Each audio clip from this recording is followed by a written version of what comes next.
It is time to leave your worries outside and laugh with us inside the Treehouse. I'm Dan O'Malley, along with Trey Trenholm and Jerry Caldwell. We're at the end of our broad/podcast week here inside the Treehouse. If before I tell you what's coming up on today's show, if you love what you hear today, be sure and share it with a friend. Share it on social media. Hit that share button from your favorite listening platform, and together we can grow the Treehouse Show. More for all of us. So coming up on today's end of week banger.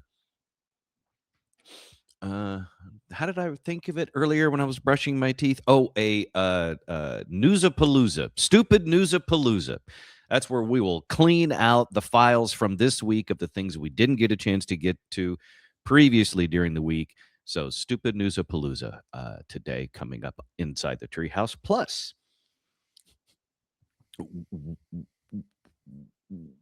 would you say something about the barefoot man in the movie theater? Also, Trey's big pile of nope.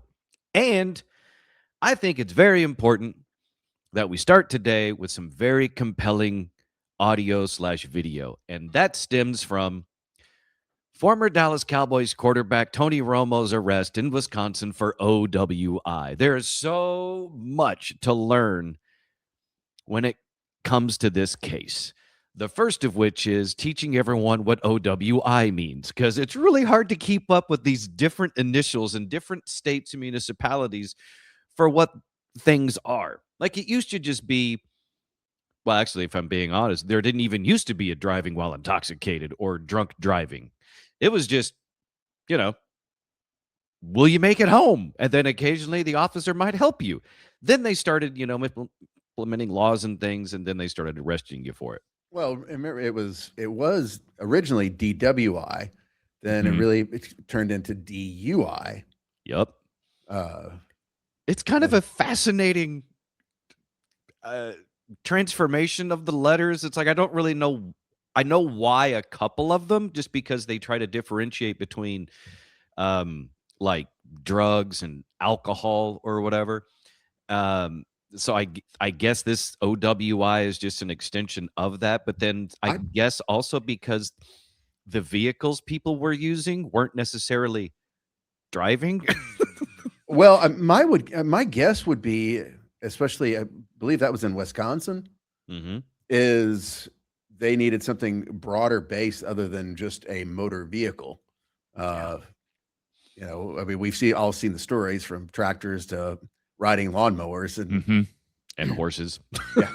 So I think that's why they had to move away from the D in DWI to O, which is just operating. You're doing something while intoxicated. Therefore, we need to pull you over, get you off the streets because you are a danger to society. I think in the future, it'll just be ?WI. And we'll somehow be able to pull in I identify as and maybe even pronouns in the middle of operating machinery while intoxicated.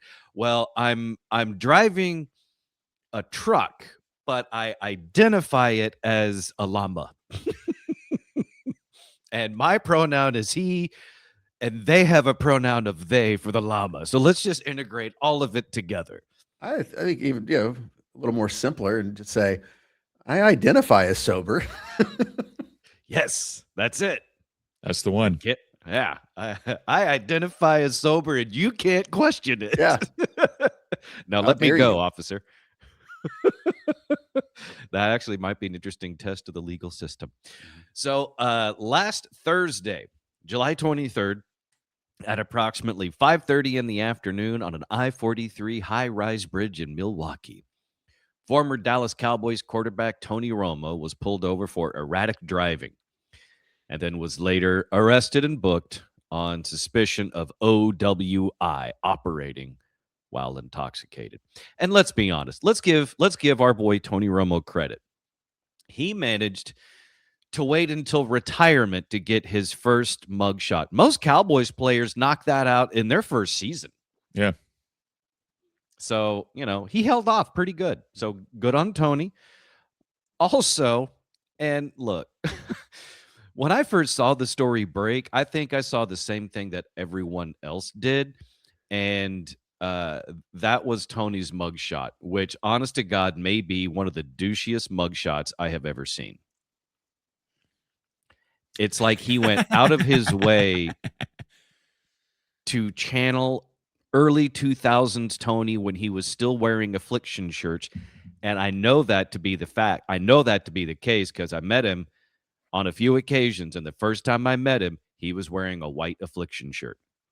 But I feel like this smile in the mugshot that he's doing, where it's like the slightly pursed and curled lips, that's not a natural smile. I feel like that's something that you have to practice in the mirror to attain, because my mouth doesn't make that shape normally. I have to like try to do it, and even then I'm not good at it. He can just bam right there, full douche.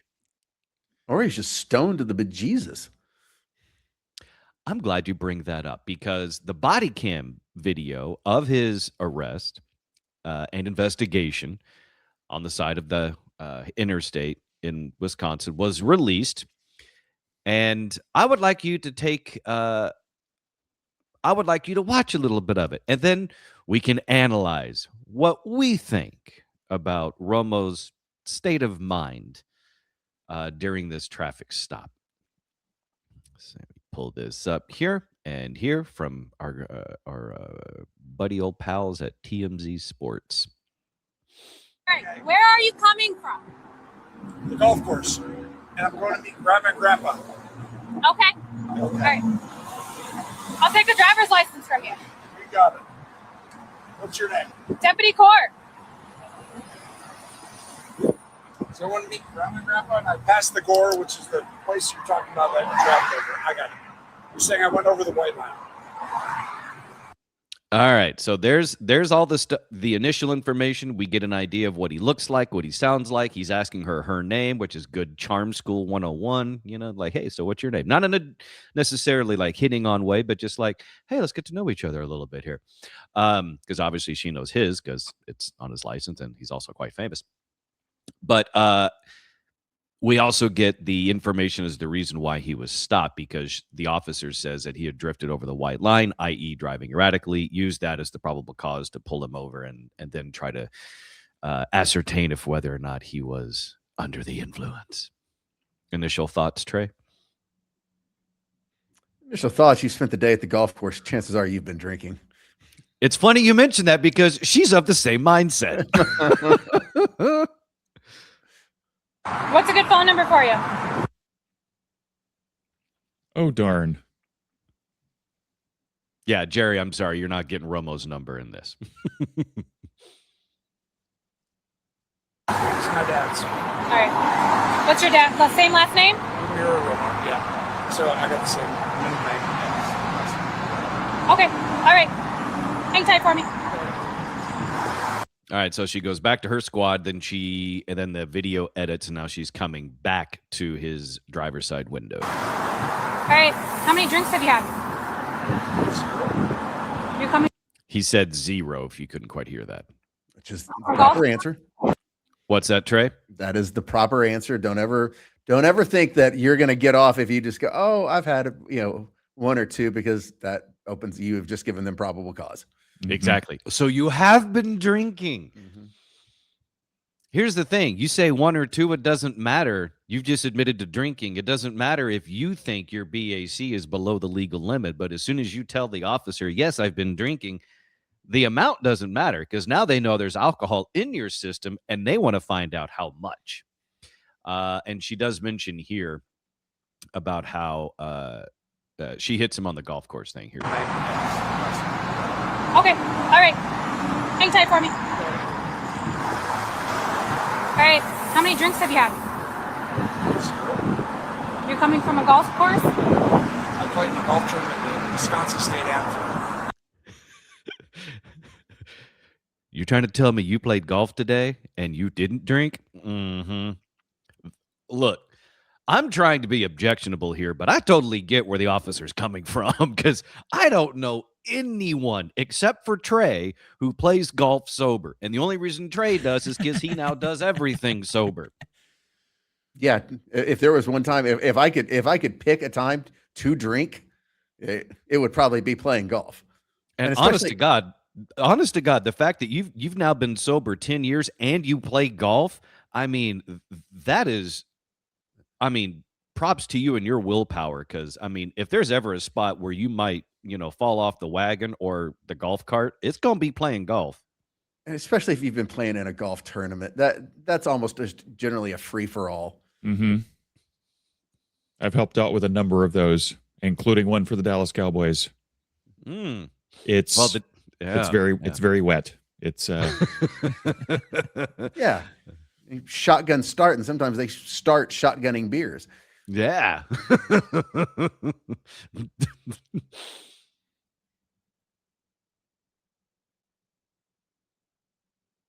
So he said, so I didn't hear that the first time I listened to it. So he gave the name of the golf tournament.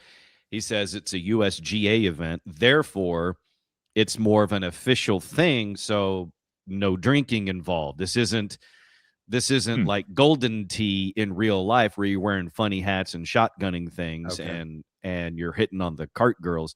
He says it's USGA. They kind of frown on, the drinking, unless maybe you're John Daly and you've got it just hidden in your bag.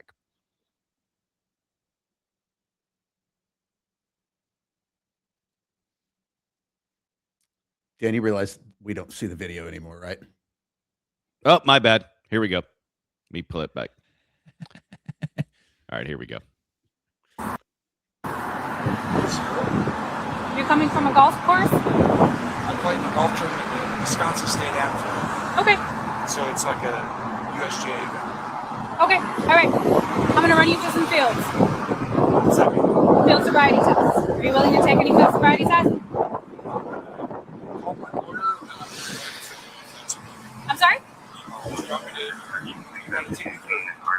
Yes, you're denying to step out of the vehicle pending fields? I'm just going to call my lawyer. Okay, step out of the vehicle.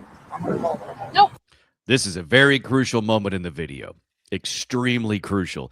This is the moment where the stop could turn electric. mm-hmm. And look, this is really important to note. This is where Hollywood has lied to us. And it's important in some instances that I think Hollywood start correcting a few of these, especially when it comes to your constitutional rights versus what fits in conveniently in a, police or law procedural.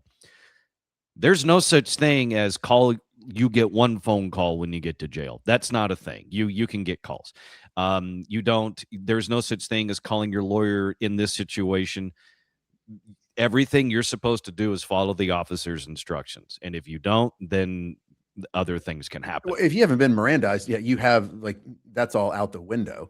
And like you said, and God knows there are a number of these videos out on social media, especially with the sovereign citizens. Mm-hmm. They don't have to negotiate with you if they tell you, and especially in this situation, if they say, do you want to do a field sobriety test? It's a yes or no. Yes, get out and do it. No, get out and put your hands behind your back. Or I'll come in and get you. And it's always been that way. I mean, yeah. Everett used to, going back years ago, before they had mandatory, they could get a warrant for your blood and everything else. The running thing was, if you get pulled over and it comes to the situation, at a certain point, just get out of the car, step to rear, put your hands behind your back. You're going to jail. Don't blow. Don't do the field sobriety test. Don't do it all. Call your attorney. Deal with it there. Right. Because odds are, as soon as the officer pulls you over because the officer suspects you of being intoxicated, you're going to jail. I can't think of any occasion where an officer genuinely suspected someone and then let them go. I can. God knows it happened to me a number of times. Okay, poor example. I also know of another time when they know someone was completely effed up. and effed up their vehicle, and nothing happened. Right. So yes, it does happen. Let me backtrack a little bit. For those that don't have friends in law enforcement, they are not letting you go. Especially, and what happened to me, that was 25 years ago. Today, no. They, especially with body cams and everything else, if they suspect you of DUI, chances are you are going to jail. Right. Mhm. And here's the reason why it's important to bring that up is because in the lawyer thing where he wants to call his lawyer and ask, am I supposed to do this or not? I get from the citizen point, you want to be like, oh, I want to check my rights. I shouldn't have to do this. I know I'm not drunk, or trying to convince them I'm not drunk. Public safety has superseded your self-interest or your constitutional, what you see as your constitutional rights. The officer truly believes you're a danger to society. They're not going to let you call your lawyer and then drive away. The beauty of it is, if you are sober, ultimately you will be vindicated, whether it be by the field sobriety test or by your BAC coming back below the legal limit. Yep. Let's go back to the tape. Step out of the vehicle. I'm not allowed to. Step out of the vehicle. You're going to take me. Field sobriety test. I'm still allowed to call my lawyer, right? You're not. I'm not allowed Nope. to. Step out of the vehicle. So now he's still rifling through his phone trying to find his attorney, which, by the way, is still a good indicator. He's having a hard time finding it, which means he doesn't call the attorney very much. Again, very unlike most Cowboys players, former and current. Is he saying I'm not allowed to? Yeah, he's asking. He's like, so I'm not allowed to call my lawyer? And that's why I brought up the Hollywood thing. Everyone assumes that you're allowed to call your lawyer, whatever. And it's just, you're not. The officer's job is to get you off the street because they think you're a danger to everyone, and they're not going to just let you do whatever you want. And when you're with the Cowboys, you don't need to call the attorney. You call one person and they fix everything for you. Uh-huh. Unless you're Des, then you have a dedicated person. That's right. Oh, man. Oh, Des. Missed those days. Back to the video. 24 dispatch. 24. I'll take an additional 1017. I'm He's okay. not stepping out of the vehicle for. So here she just called dispatch and said, I need backup on this because I may have to, put this man in irons. I'll do it. I'm just saying that I'm not allowed to call my lawyer. Any available squad can head to backward to southbound to back up I'm to sorry? 417. I'm not allowed to. I'm not Two allowed miles You are up the pending location. an OWI for the investigation. Backward 3. Operating while Southbound intoxicated. Copy, so I want you to step out of the vehicle. And you know what? Again, I give Romo credit there. He's gotten clear instructions. I give the officer credit. She gave him clear instructions back. He's like, okay, I'll get out of the vehicle. I get it. Not allowed to. Got it.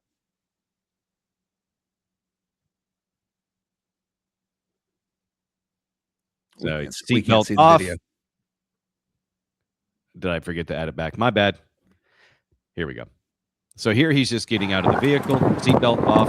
60, the subject is refusing to step out the field. So you're saying because you think I can. All right, so you're going to step in front of my vehicle? Step in front of my vehicle? If I put this right here? Step in front of my vehicle, yes. Before feedback on this, he'll be hired at C20 shortly. All right. So that's the end of the video that TMZ Sports has. As he 24.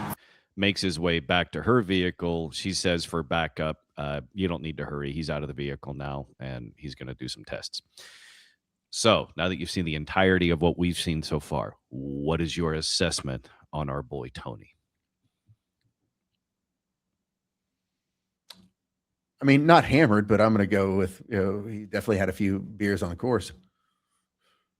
What about you, Jerry? You think he's you think he drank and drive? Jesus, I'm drinking coffee and I sound more drunk than he does.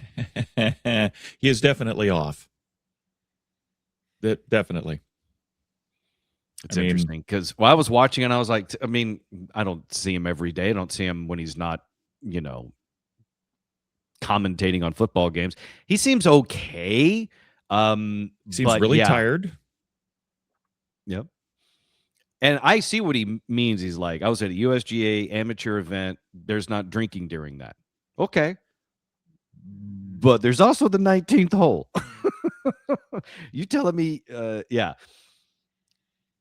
Now, the police department, I don't know if it was a police department or deputies, but they said that they pulled him over for erratic lane weaving. He said he had 0 drinks. He declined a preliminary breath test, asked to call his lawyer before, and this is according to a couple of news outlets, before performing poorly on field sobriety tests. So I haven't seen what happened in the field sobriety tests, but this is where I go back to what we've been told for years by attorneys and police officers. And I think we should disclaim this by saying, do not take what we say as your own personal legal advice. We are not lawyers. You contact your lawyer and contact an expert. That being said, from what we've been told, don't even bother doing the tests. All that is evidence gathering against you. Don't do it unless you're sober. Unless you are sober. And even then, maybe not, because I mean, like, chances are you're going to jail, unless you know for a fact you are stone cold sober and you can do all those tests without any question.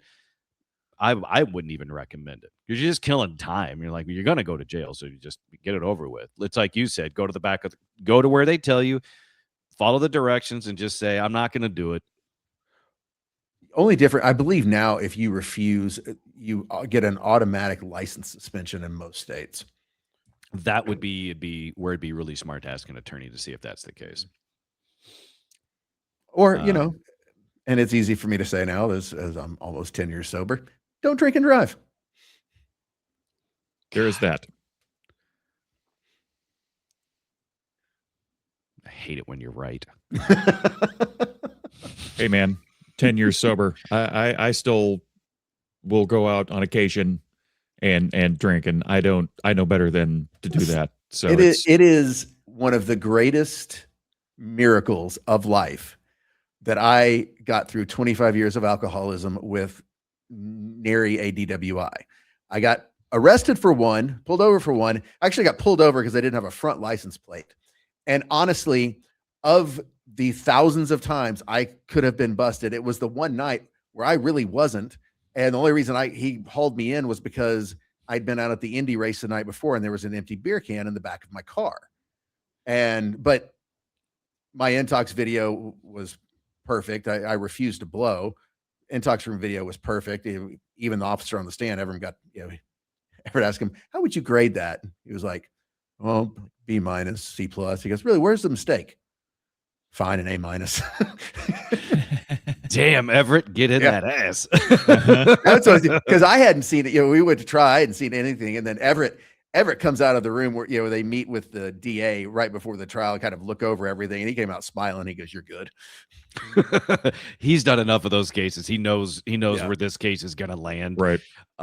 So yeah, Everett Newton, our old pal, the rock and roll attorney, retired now. By the way. Right.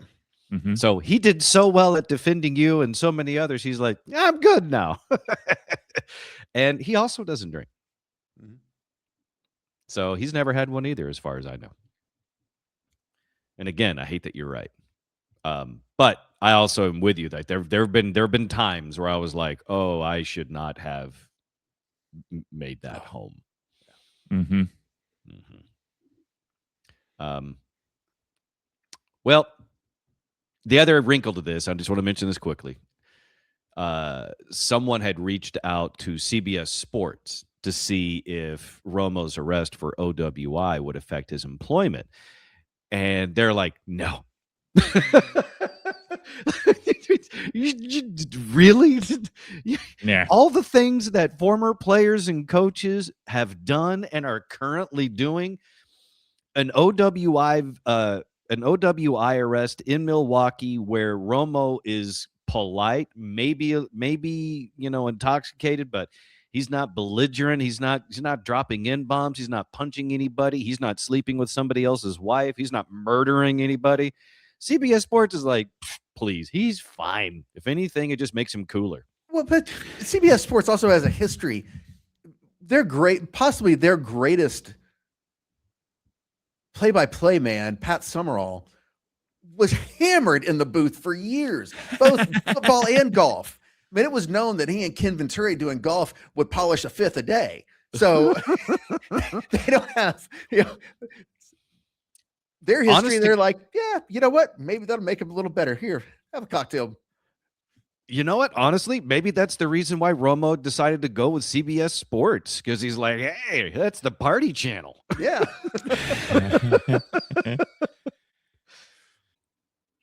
This segment of the Treehouse is brought to you by Cook DFW Roofing and Restoration. To get your free roof inspection and property review, call Daniel and Carrie Cook today. 833-COOK-DFW, 833-COOK-DFW, or the website. Oh, sorry. Drunk Tony Romo just popped back up on our screen. I guess that means he's going to be calling them. Don't drunken roof. Call Daniel Cook and Carrie Cook. Let them do that for you soberly. 833-COOK-DFW or the website cookdfw.com. Back inside the Treehouse now. I'm Dan. He's Trey. That's Jerry. Today is Thursday, July 30th, 2026. Let's celebrate today with some birthdays.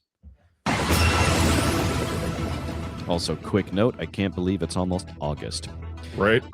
Today is a really fun birthday day. So let's start with Delta Burke. She is 70 today. She is best known for playing Suzanne Sugarbaker on one of the all-time great sitcoms. Yeah, I said it.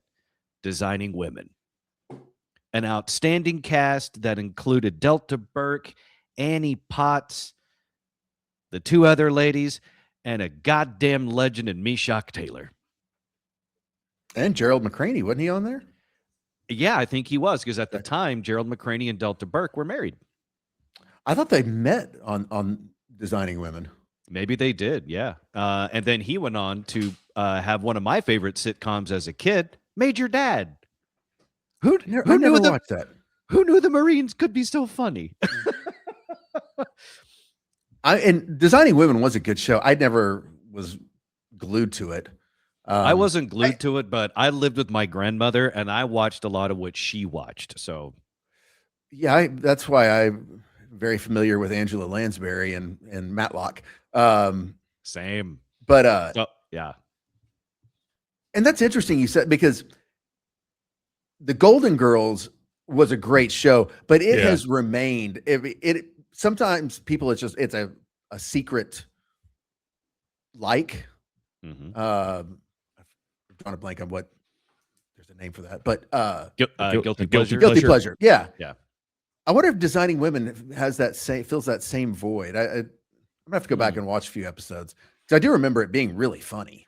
Oh, it was such a great show. And again, like there are certain shows and actors and actresses I watched as a kid, not because I sought them out, but because I lived with my grandmother and I watched a lot of what she watched, like Designing Women.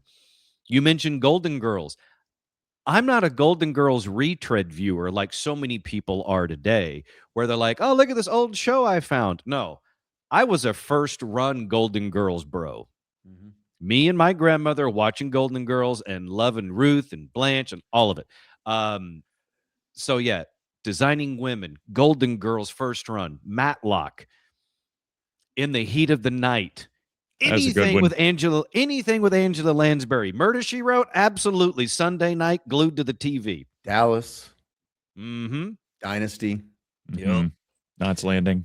Yeah. But yeah, I mean, Designing Women was a really fun show that I would not have watched had it not been for my grandmother. So yeah. And then, like we mentioned, that led us into Delta Burke, married to Gerald McCraney, in Major Dad. Other birthdays today.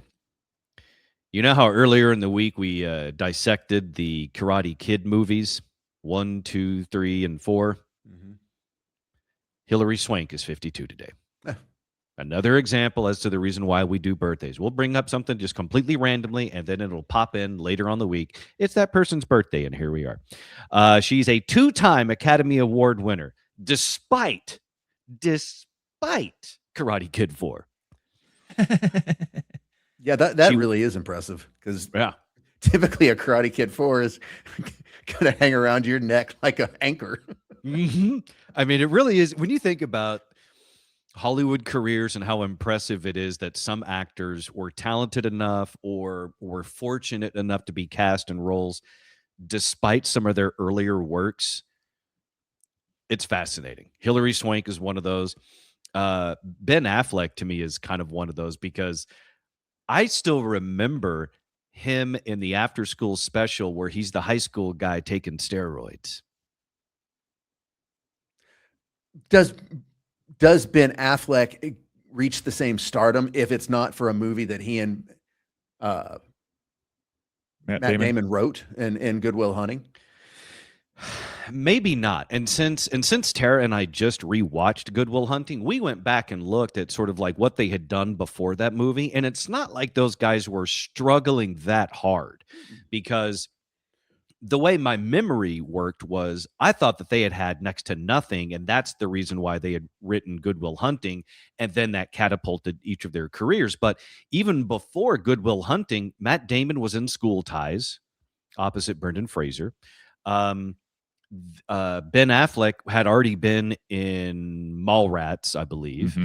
Mm-hmm. Chasing Amy, I can't remember if that was right before or right after Good Will Hunting, but that was going to happen regardless of the Good Will Hunting thing because they were already buddies with Kevin Smith. Kevin Smith was, in fact, an executive producer on Good Will Hunting.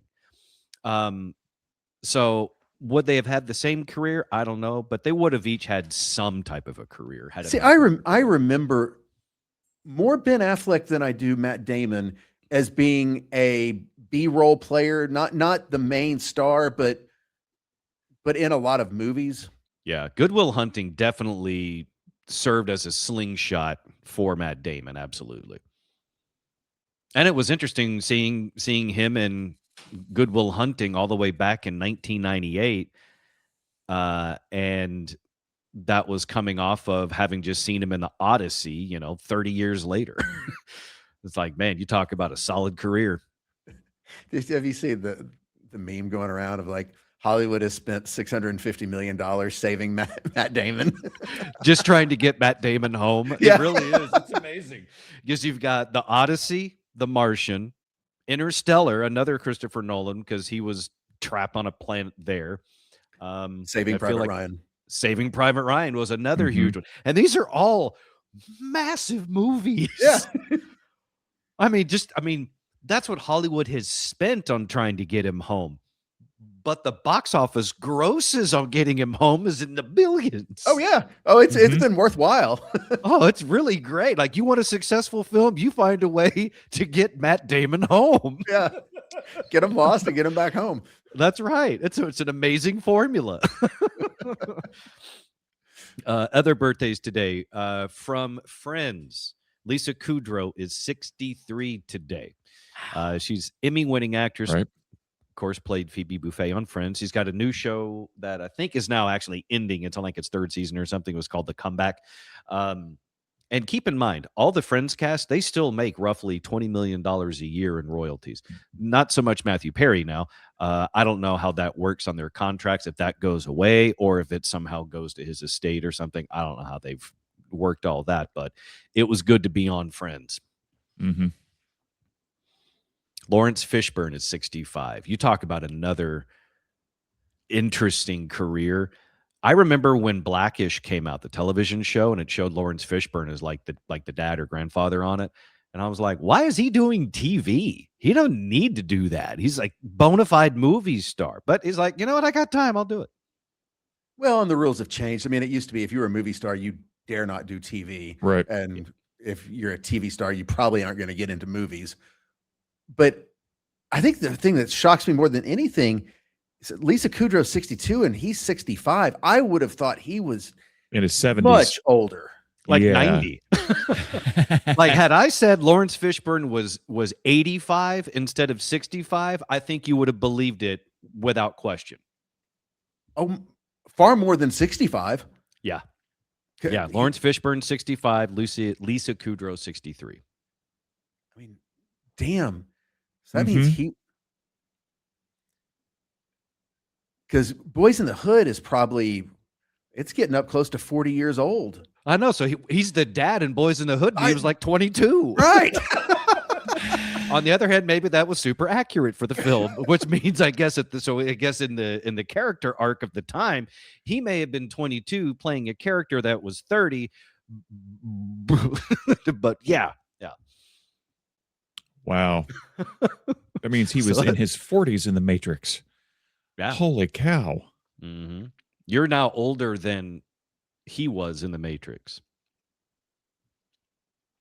Terry Crews is 58, star of Brooklyn Nine-Nine, Everybody Hates Chris, longtime host of America's Got Talent, and The President, and one of the greatest films of all time, and it seems to prove itself year after continuing year, Idiocracy. Yep. And the big birthday today. Massive movie star, bigger than all the ones I've just said combined. Turning 79 today. 7-time Mr. Olympia, former governor of California, Arnold Schwarzenegger is 79 today. One of not only Hollywood's greatest stories, but one of America's greatest stories. Young kid, 19 years old, comes to America, doesn't even really speak the language, becomes one of the greatest movie stars in history. Mm-hmm. And he is still held on to that accent. And honestly, he looks great for almost 80. Mm-hmm. Yeah. I just saw him do an interview within the last couple of months. And had you said he was 69, I would have been like, yeah, okay. Yeah. Yeah, dude's almost 80. He'll be 80 next year. And he still goes to like Venice Beach and works out and stuff. Goes to show, like we were saying the other day, use it or lose it. I mean, no, he doesn't look the same that he did in Predator or anything like that, because old age is going to come. That helps. Although I will say this. So look, old age will come for all of us in different ways, right? If you use it, you won't lose it as severely. But you can see there's a decline. Even with Arnold Schwarzenegger, there's going to be some drop off. But I don't think he uses things that say Sylvester Stallone uses still. Because they're around the same age, and Sylvester Stallone looks like he could still, like, if he wanted to, he could pop into a bodybuilding competition and turn some heads. Well, Sylvester Stallone, there's no telling what is implants and what's not. He has had so much work done. Mm-hmm. But it is interesting because you can see his transformation throughout his career. Like in Rocky, he's kind of soft, but he's still fit, right? And then just in the transformation of his Rocky character, you can see, oh, here's where he found steroids. It was right before Rocky 3. Well, especially Rocky 4, where his opponent is all juiced up, but he's doing it naturally. No. Okay, that's not from deadlifting logs, bro.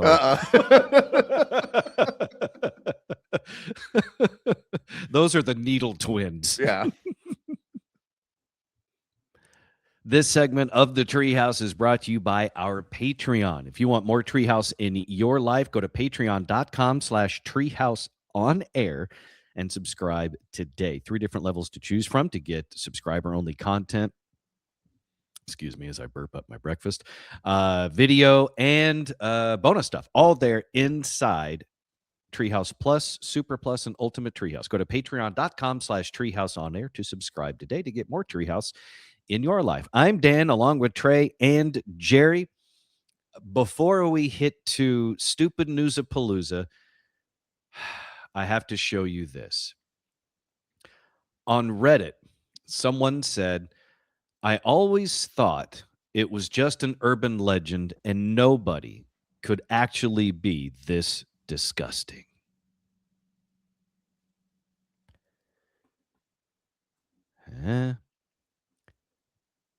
barefoot in a movie theater.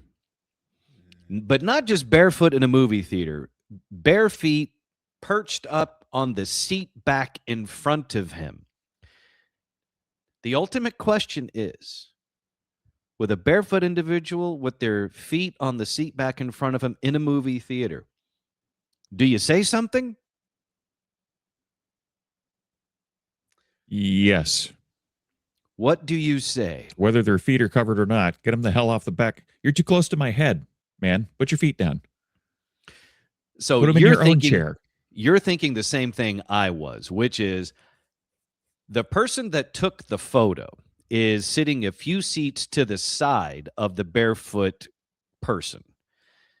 If I'm the person taking the photo, I may not say anything because their feet are not on the back of my chair. Mm-hmm. But if I am sitting in the seat where the bare feet are on the back of my chair, I will absolutely say, get your dirty dogs off the back of my seat. See, I'm just the opposite. I never even thought about being in the seat in front where that guy's feet are close to my head. I would lose my mind. I would like to think I have hit a point in life where I would bite my tongue and just walk away and change seats because I don't want to look at someone's bare feet. I don't understand feet fetishes or anything else. I consider them generally one of the ugliest parts of the human body. But no. Oh, if that was someone was hell, shoes or no shoes. If you've got your feet close to my head, that's going to be a problem. Yeah, absolutely. So as he's perching feet, you're throwing hands.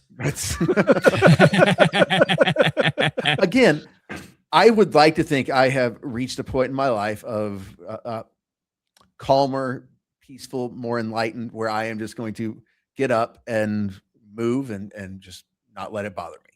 Yeah. I doubt it. Look, we can all have goals, but sometimes we fall short. And that's where my therapist says, it's okay to give yourself some grace. Mm-hmm. You're gonna make mistakes. It's okay.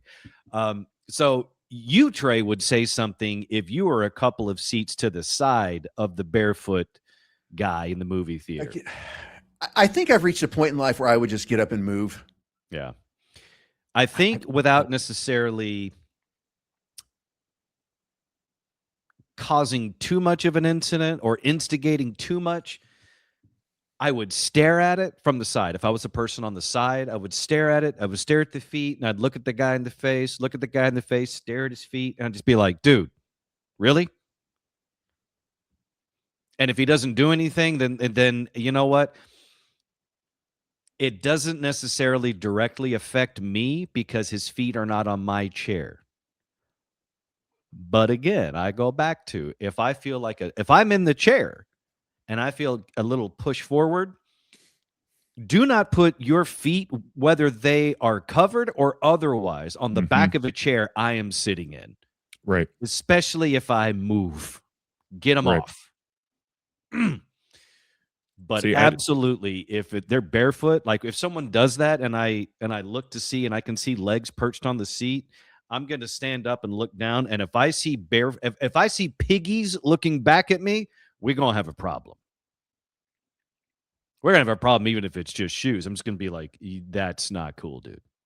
Even from the angle of that picture, I'm still I don't care about whether you got bare feet or not. It's having them on the back of the seat for me. And I might give them a side eye and a really, but ultimately the fight's between the two of them. So I'll get my phone ready in case it escalates. Yeah. And I think you're right. I think at that point, like if someone sits in that seat, and that's where it's kind of becomes their thing. I'll give the person some stink eye because of the bare feet in general, but I may not say anything about it. But yeah, if I'm the person in the chair, nope, not happening. Especially when in seats these days, you probably selected that seat, so you paid for it, kind of like an airline. And if it's a middle seat, like I paid for it, I want my seat. I don't want to have to move because you're an inconsiderate asshole. But also, so many of the seats in theaters recline now. Just recline. Why are you sticking your feet on the back of a chair? Keep your fucking shoes on, period. Mm-hmm. All right, let's do some stupid Newsa-palooza. Got a blowout here inside the treehouse for the end of the week. All right. This one has been cracking me up all week. Millennials are trying to make minivans cool again. That's it.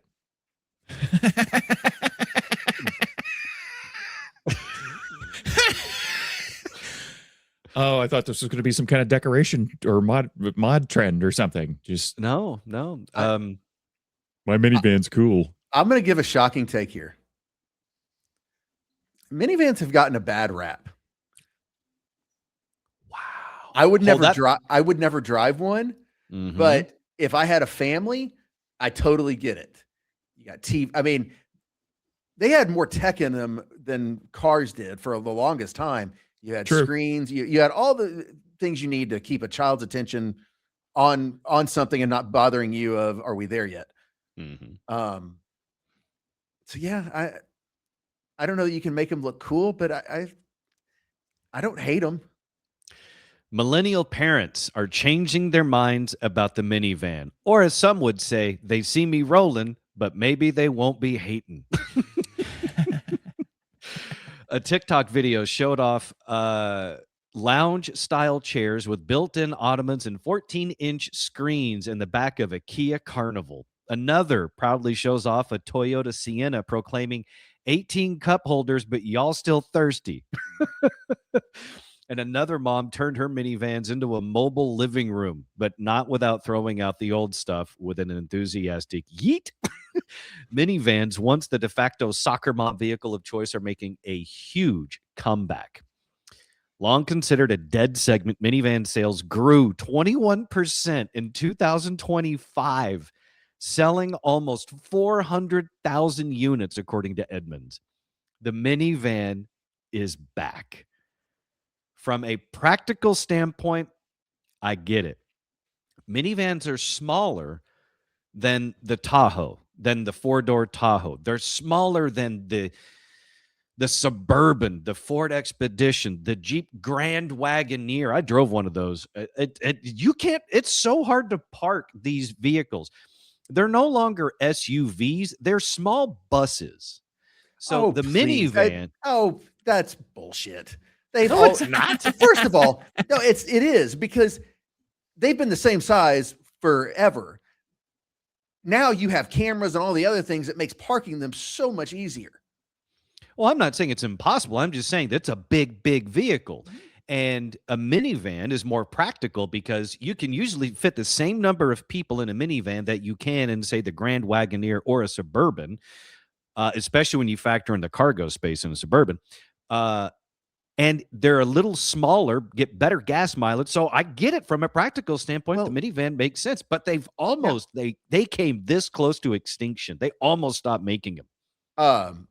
And to your point, they are lower to the ground, so they are easier to get in and out of, both for kids and if you have elderly parents.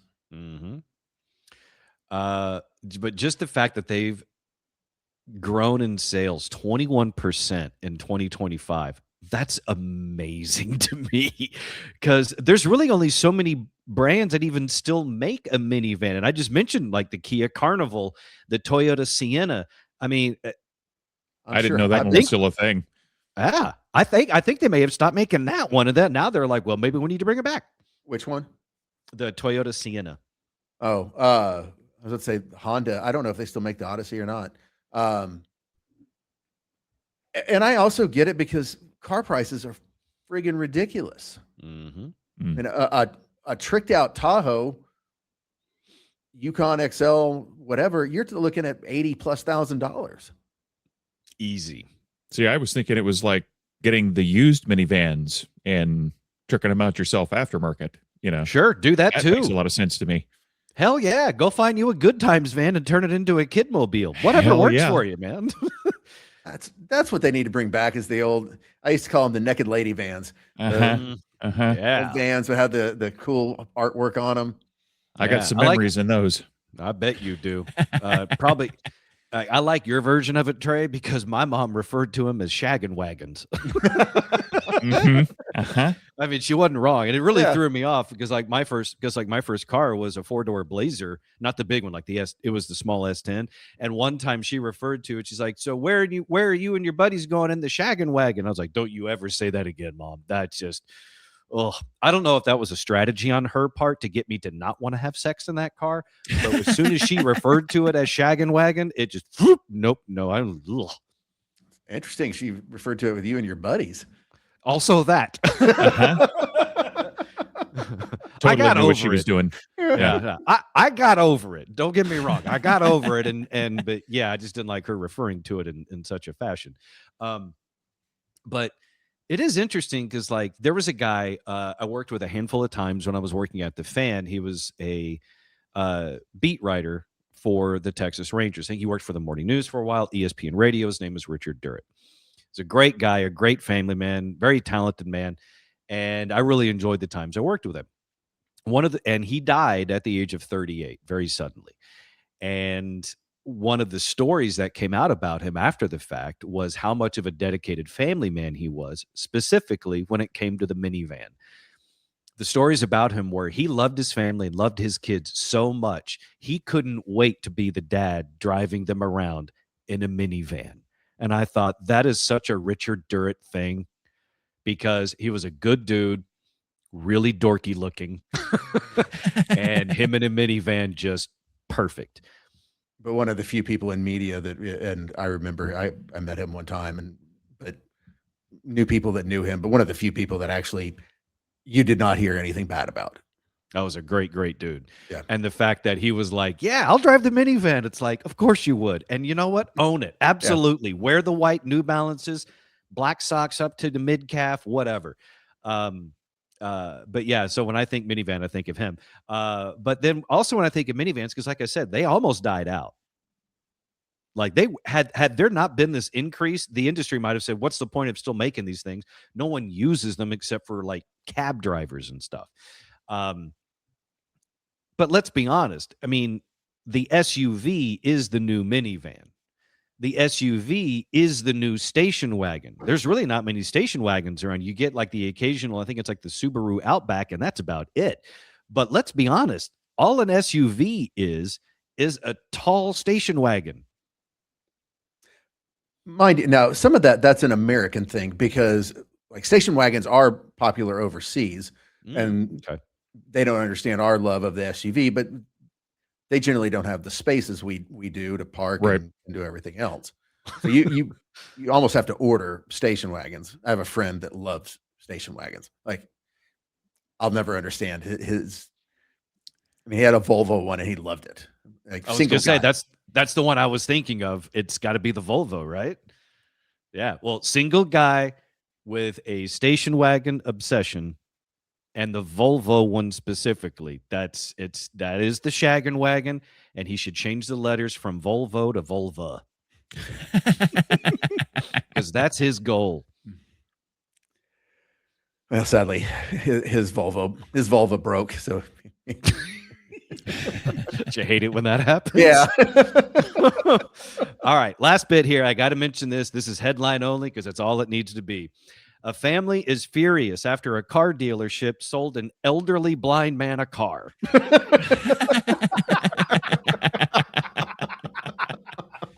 Welcome to the new millennium. And car dealers are the same.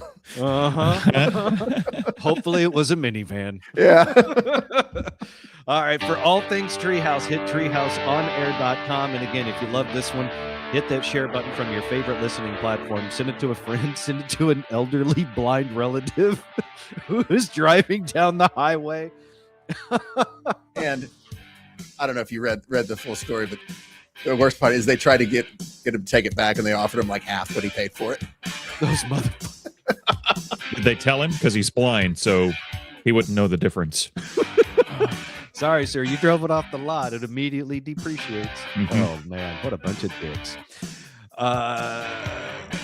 Send the show to a friend, coworker, and together we can grow the Treehouse Show. We'll see you next time right here inside the Treehouse.